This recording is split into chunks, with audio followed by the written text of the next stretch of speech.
Welcome, ladies and gentlemen, to a special edition of the Tree of Woe Wrestling Podcast.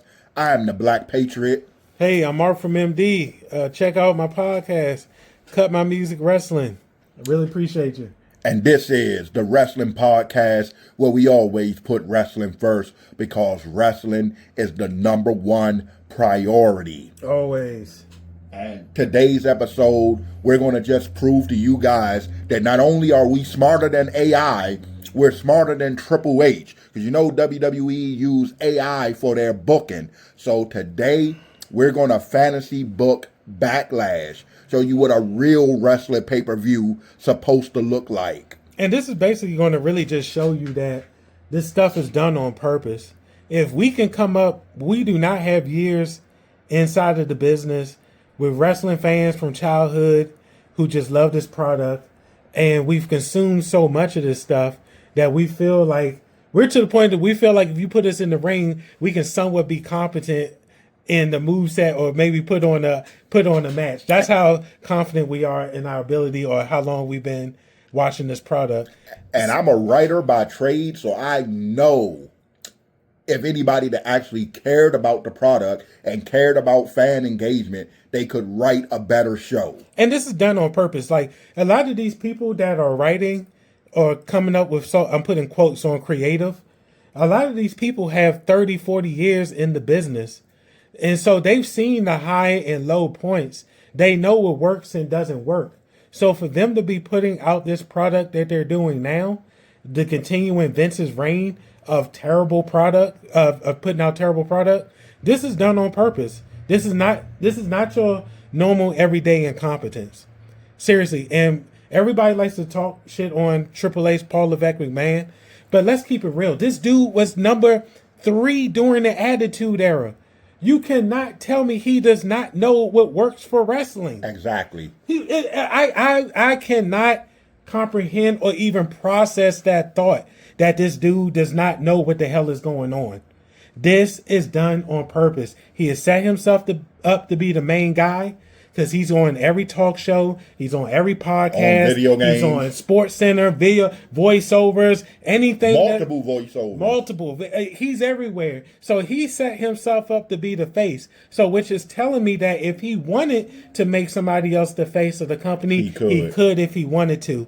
And we're just going to book this backlash of what some people call it backtrash. Yeah. We're going to book it to what we believe the way wrestling fans with something, that product that they'll be excited to see. We were pre-gaming this. Yeah. We were pre-gaming before we even came out of this. We were on fire so much. I'm like, bro, let's just hit the record and let's get this video out because we were just shooting some great ideas out there that we know that you guys would love. Yep. Bro, let's get into it, bro. I'm excited. Because we're only on a 5-match format. Right. So in order for you to have a banger PLE pay-per-view, because it's a pay-per-view at the end of the day. Yeah. We gotta put out more than just 5 matches. Exactly. There's so many belts on the table that you're not even seeing the champions. And once again, when you're setting up every 2 weeks, you're having a pay-per-view. That is retarded. And then, it makes no sense. And then, like we were saying, Backlash was traditionally the WrestleMania Backlash. Yes. This was because the stuff that happened at WrestleMania was so big that it had to carry over into an additional pay-per-view. Yeah, I remember those days. Yeah. Those are the banger days, and those days are far gone from us. But like I said, we're gonna first of all, we can go over the card that they had real quick, and you can see that these matches are trash. Then we're going to give you our fantasy booking, which is going to have a lot of these people in there, but they're not going to be facing the same people. We're going to give it to you common sense booking, because that's how Patriot and I think especially when we're talking about wrestling. It's common sense. What makes sense, and none of this stuff that we're seeing right here makes sense. I mean, seriously, bro. From the first match, we opened up the card with Braun Breaker and Seth Rollins. So, okay, that might be a good feud, right? Mm-hmm. They have history. They have history. Okay. Now, but when you follow that up with Trick versus Sammy, Is that a pay-per-view quality match to you? There's no not. storyline behind that. Well, the gingerbread man. There's no Sammy kills a gingerbread man. This is where we've gone we've gone back into comedy WWE territory when we're going with silly shit like you might as well come the gobbledygook come back out here like Exactly. This is retarded. And that's what I thought when I was like, this is, oh my Lord. Yo. yeah, but even though I was entertained by it, I can still realize that they could have done a better job. If you're going to bring Trick up to the main roster, do not have him go against Sami Zayn. Because Sami started off as the face and Trick was the heel. People forget about this. But Trick got over so well because people were tired of Sami's booking that they got tired of Sami and started booing Sami. It's funny when we always talk about people that are organically over. Sami Zayn is organically not over. Yeah, the fans just decided that they don't like him. Yeah, and it's like, why would you put Sami in this position against somebody like a Trick where Trick ends up getting over on Sami? It doesn't make any sense. And Trick beating Sami does nothing for Trick besides, okay, he gets the title. Whoop-de-doo. Sami Zayn is not a name like he used to be to where this even really matters anymore. Right. So it's like, once again, it's like, so now you're just wasting away Trick. So now you're wasting all of your up-and-coming people. The third match on the thing, they had the Danhausen stuff with the Mini-Hausens and versus Miz and Kit Wilson. You got to have the comedy on there. Complete trash, though. It was complete. It was suspect, but you got to have the comedy on there. But this is what they gave to us. I would not put that match on a pay-per-view. That's a Raw or SmackDown. That is a Raw or SmackDown. That is not a premium. No way, Jose. Maybe if they had done a little bit better or put more thought into it, we could have finessed that. But yes, I agree with you, Patriot. This is a glorified Raw SmackDown match. This is stupid. Then they give us a match like EO. I'm sorry, not it was EO. Sorry, It was EO versus Asuka. This match should have happened at WrestleMania. But then they had to circle it back because they fired Kairi Sane. Exactly. So now they painted themselves in a corner. So now you got to have a match that should have happened 2 weeks ago. And they're gonna play on your mind like you, because they hope you're not paying attention. Yes. The beef was never with Asuka and Io. It was always Asuka is bullying Kyrie. Yes. When is Kyrie going to stand up for herself and turn on Asuka? That's what we were waiting on. That's a classic storyline. You can think back to with Virgil and $1 Million Man. Exactly. That's a good example. When $1 Million Virgil finally stood up to $1 Million Man, that stadium erupted. And so that Kyrie standing up to Asuka, that would have been an eruption. That probably would have elevated her character. Mm-hmm. But like I said, they got nothing. We'll never know now. You got nothing for these people. Then you give us a main event of Roman versus Jacob. Jacob is a glorified mid-carder. I don't care what nobody says. Jacob is not a main event guy. And this is the problem. Now they got main eventers facing mid-carders. This is why you don't care about this stuff. And now they're trying to do all this extra crap to try to elevate Jacob, and to me, it does nothing to elevate him even more because we don't care about what Jacob's doing. And did you think for one moment that Roman was going to lose to Jacob? We all knew that Roman was not losing to Jacob. Come on. And this is what I'm saying. In all of these matches, we knew who was going to win these matches. Like, we knew Braun was going to beat Seth. We knew this. We knew Trick was going to beat Sammy. We knew Danhausen and the Mini-Hausens were going to win the match. We knew Io was going to beat Asuka. We knew Roman was going to beat Jacob. This stuff is so predictable and elementary. But we're going to turn this terrible F card around, and we're going to give you an A card, A plus card. A respectable PLE. Yes. What would you start our fantasy booked Backlash 2026? What match would you start it off with? I would start it off with what we talked about, the 8-man match for the Intercontinental title. I like it. So Penta is the Intercontinental Champion. Yeah. They had that banger match. That ladder match was one of the better matches of WrestleMania. Yeah. So we're gonna run that back with over the top rope battle royal style match. Yeah. Oh, that's a good one. Penta Yes. versus Dominic Mysterio versus Rey Fenix versus Rey Mysterio, Rusev, Yeah. Jovan Evans, JD McDonough, and to add for the fight for the Judgment Day feud, Finn Balor. Now, here's a person that I would add into this. I would actually take Sammy out of the Trick match and put Sammy in this match. So substitute Sammy for someone else. Yeah, Sammy, because Trick will be defending that title or having that title, but he's going to face against somebody who makes more sense than Sammy. So if we insert Sammy into this match, you take JD McDonough or somebody out, insert Sammy into it. Yes. I would still have Penta win, but this is I would have Penta retain the title. Okay. Only because he just defended it 2 weeks previously at WrestleMania. Oh, so you know what, that does make sense. Let's not hot potato the title. You know what? I'm still on the old mindset of these pay-per-views or whatever. Weeks or in every between, month. yeah. Every month, at the end of the month.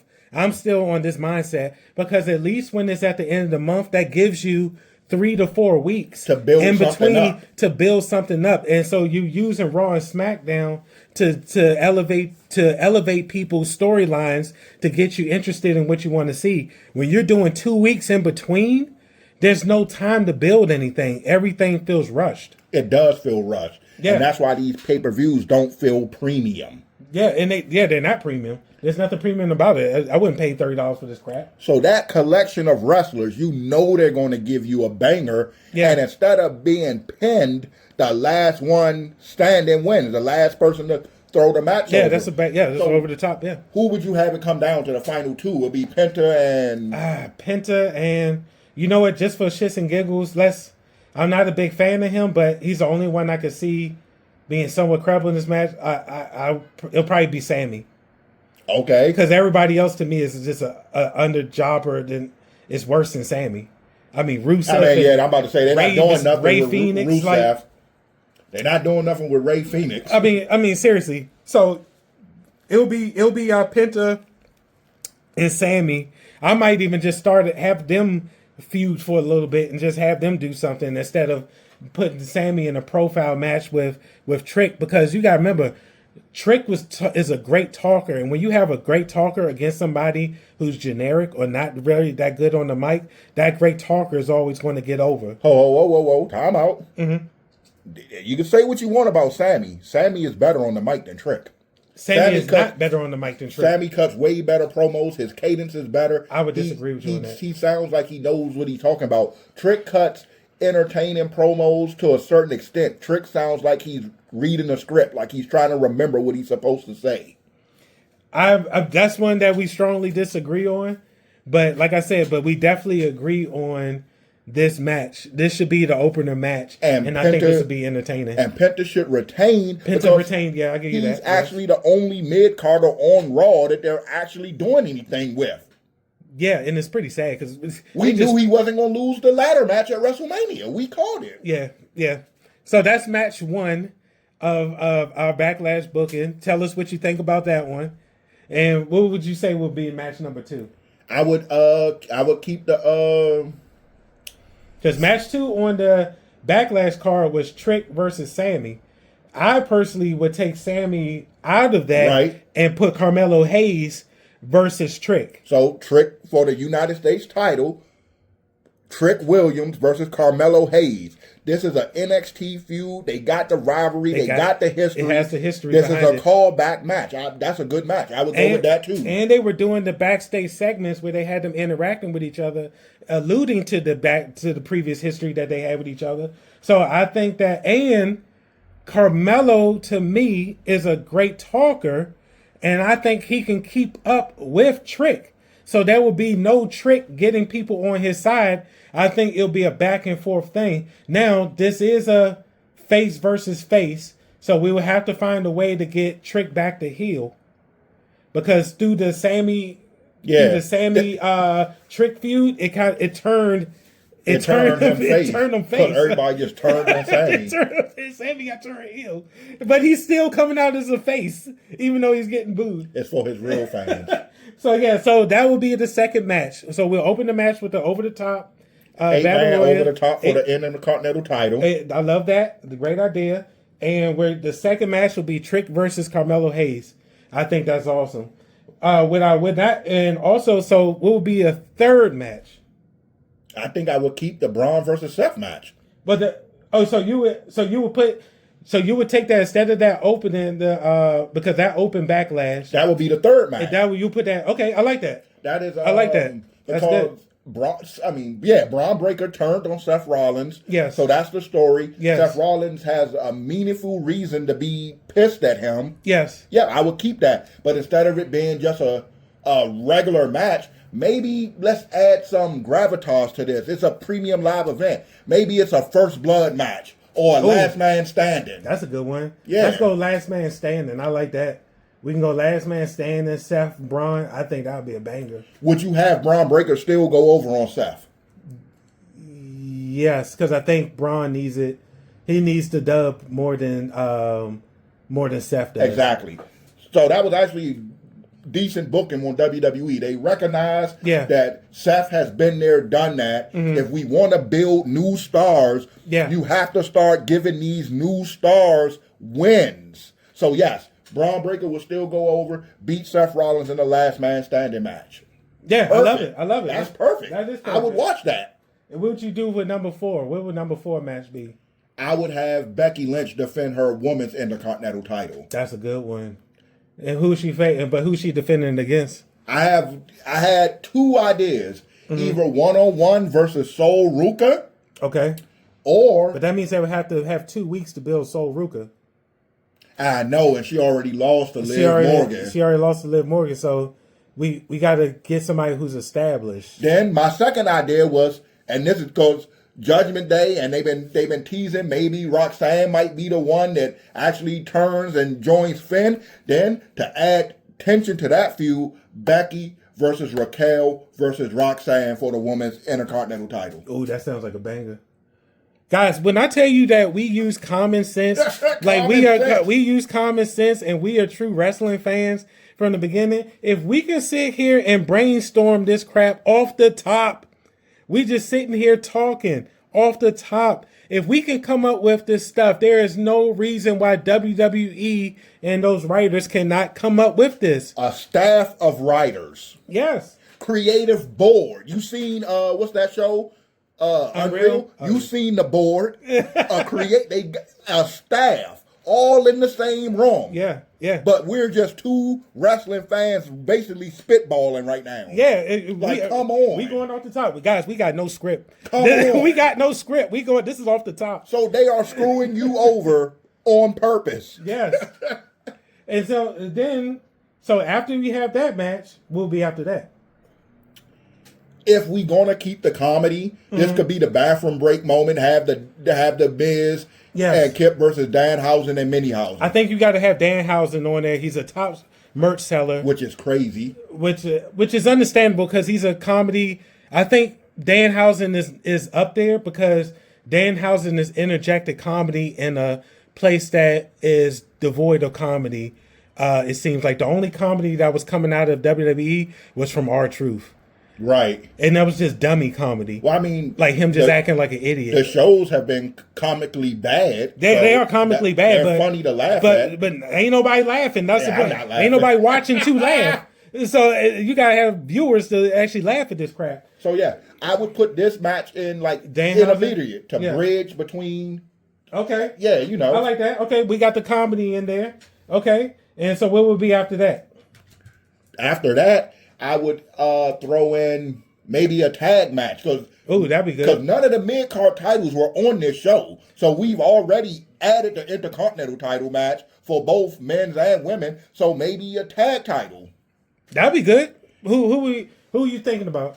I'm thinking because the divisions are depleted. Division is on both shows. Yeah, it is not enough teams to justify 2 tag titles anymore. So I would put R-Truth and Damian Priest versus Logan Paul and Austin Theory, and they unify the titles. Maybe a ladder match or something.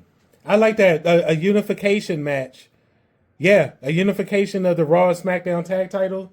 And then so what, the tag champions are just going to fight? Be on both shows. You know what's crazy? They have a brand split, and they already do that now. So you have a SmackDown superstar just magically showing up on Raw, and nobody says nothing. No, the Adam Pearce and them don't bat an eye. They don't come out and say, "Hey, what are you doing on this show? How are you just making yourself in the match?" What? SmackDown superstars will come to Raw, put themselves in a match. Raw superstars will come to SmackDown, put themselves in a match. So, are we even honoring the brand split anymore? They haven't honored the brand split in a while. So it's like almost to unify the belts what will be the point if the tag champions will just fly between promotions as it is. It's a good idea if they honored the brand split. I'm just looking at the fact that there's no teams. They fired all the teams. They fired all the teams. Yeah. You think no more Motor City Machine Guns, no more DIY, no more Dexter Loomis and who was his partner? It was Dexter Loomis and Joe Gacy. There's no teams. There's no more New Day. So why do we have 2 tag teams? It might as well be one. And I think this is why they put these makeshift tag teams together, like a R-Truth and a Priest, who is this is not a real tag team, y'all. But they got the titles. But you fire somebody like Motor City Machine Guns, don't give them any credible booking. You bring them in, their very first match, you have them win the titles. Their very first week in the company. And then you do nothing with them. We don't even see them for weeks. And that's the thing. Those guys, I'm not saying that you need to push them to the moon, but if you are a wrestling company promoting tag team wrestling, then you need to have tag teams. That is what Motor City is for. That is what DIY is for. But you know what they started doing? Instead of them doing that, they started having the tag teams all in the background for some reason. So when the camera goes backstage, all the tag teams are bickering for some reason. And then they break out into a random brawl. Yeah, makes no sense. Or they might have one person come through and mop everybody in the tag teams. So now the tag teams are now discredited because one person came through and mopped everybody. And get this, that did happen. The Wyatt Six came through and defeated every tag team on SmackDown. Just came out and mopped them up. And where's the Wyatt Six? No longer employed. They fired the whole group. So they buried the entire tag team division, then just to fire the team that buried them. This is what we're getting right now. Oh my Lord. It is ridiculous. This is repugnant booking. This makes no sense. And then you fire the whole group. You give Dexter Loomis, Joe Gacy, we don't even know what these people sound like. Cross. What do they sound like? I can't even tell you what that voice sounds like. I'm not all you heard. You barely heard Uncle Howdy. And so this is what I'm saying is none of this stuff is making sense. So now we're trying to book a tag match with non-existent tag teams that have been discredited. So you're going out there and you're looking at these people like, okay, whatever. So it becomes a throwaway match. But, oh my God, I'm getting angry. What would you book next? So we're getting up the card now. Yes. So the next match, it will be the Women's United States match. Yes. The United States title. Yes. I would have Tiffany Stratton versus Chelsea Green. I love it. But see, this is my problem with this. This is probably going to have to be, you would have Tiffany going over, right? I would book Chelsea to go over. What? Chelsea... We freestyling, y'all. We ain't talking about this. Chelsea. I like Chelsea. Is one of the most over women in the company. Yeah. Given the right push, given any kind of love from the creative, she could be the top woman. Chelsea is a world champion. I don't care if she never wins any of the world championships in WWE. She should. Chelsea is a superstar. Yeah. She has the look, the mic skills, and the charisma, and the ring work. When you have this combination of things, You are considered a superstar. You are what people are coming to see. When they take, and this is why I say this is on purpose. They see that Chelsea gets these reactions. They know it's not a flash in the pan bullshit stuff. Like, they know it, just like LA Knight. They know that was not a flash in the pan. They know he was ready to be a top guy. For years. LA Knight should be the top men's star right now in the company over Roman. And Chelsea should be the top women's star in the company over Rhea. And you will have your most popular male and female at the forefront, like it should be. Yes, I agree. And guys, like I said, we are spitballing. This is freestyle. Please, in the comments, let us know what you think about this. Yeah. Like everything. Would you watch this card? Would you watch this card? What would you rate this card? Like, how do you think we're doing? Just put it in the comments what you think. What else would you have there? I say about, we'll go ahead. Well, this match before the main event. Mm-hmm. So, as we alluded to, Asuka should not have faced Io Sky. This should have been Asuka versus Kairi Sane. That would have made sense. That would have made sense. But they fired Kairi. And you know how long they've been going with this story? Months. It's been going on for at least 5 months. Yeah. And then for them to just abandon it, because like I said, the payoff would be Kyrie finally standing up to Io. To Asuka. And then we could have a match of Asuka versus Kyrie. And which would make sense. And if you want to put Io in it, then I would have had Io Sky in Kyrie's corner. That would make sense because obviously Kyrie is going to be the face now. Yeah. So with Io, so you got the two faces, and let's just say somebody did come out to interrupt. But you know what? All in all, with all that being said, this would have been a great match. Kyrie versus Asuka, banger match. Yep. These are stars in the ring. And so who you got next, Patriot? Next is gonna be.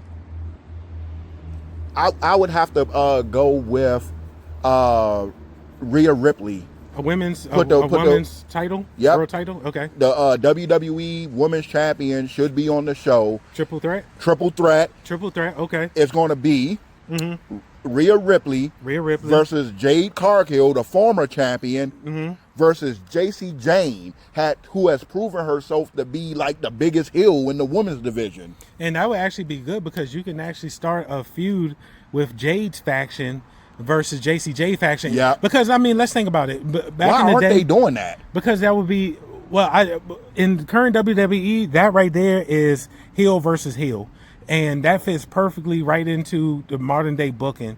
Because obviously face versus heel it just seems to be a minority now. Yeah, because everything just seems to be face versus face or heel versus heel. It's like they don't want to do it no more. They love this 50-50 booking. Yeah. So yeah, I wouldn't mind seeing that. The baddies versus Fatal Influence. And I think that would be a good match because then Jade will be getting her title back. Or not getting her title back, but it makes sense for her to want her title back. Exactly. So to run it back so we can have, Rhea Ripley versus Jade Cargill versus JCJ. I think that would be a great triple threat match for the title. And who we got going over retaining? I would say Rhea. I would have Rhea retain the title, and also that match will be interesting because you could have Mia Yim and B-Fab running interference as well as Fallon Henley and the other girl. Yes. So you could have their shenanigans outside of the ring and trying to interfere in the match, and Rhea Ripley, the face, overcomes the odds and still retains her title. God, this is banger booking. I'm telling you guys, this is seriously, we are going no script. We are going off the top right now. This is seriously. And so I'm loving the way this is going. What you got for the main title? The main event? We got wrap. What are we going to bang? Where are we going to put the gift wrap? How are we going to wrap this up? The main event will be a rematch from WrestleMania, but with more tempered flavor. Okay, so it'll be Cody Rhodes versus Randy Orton, Hell in a Cell. Okay. You know what? Because the reason why I think that's a better choice because I would leave the Roman Jacob off because I personally feel Roman should be facing Oba. Me too. But once again, in order for Oba to have that match, Oba would have to go over, and I don't think that they're ready to give him the main title belt, even though he just beat Brock Lesnar, one of your most dominant people in there. So it would make sense for him to face Roman. And I would have put him over. And off break beat Roman. I mean, but this is what they're not doing. So yeah, I say replace that.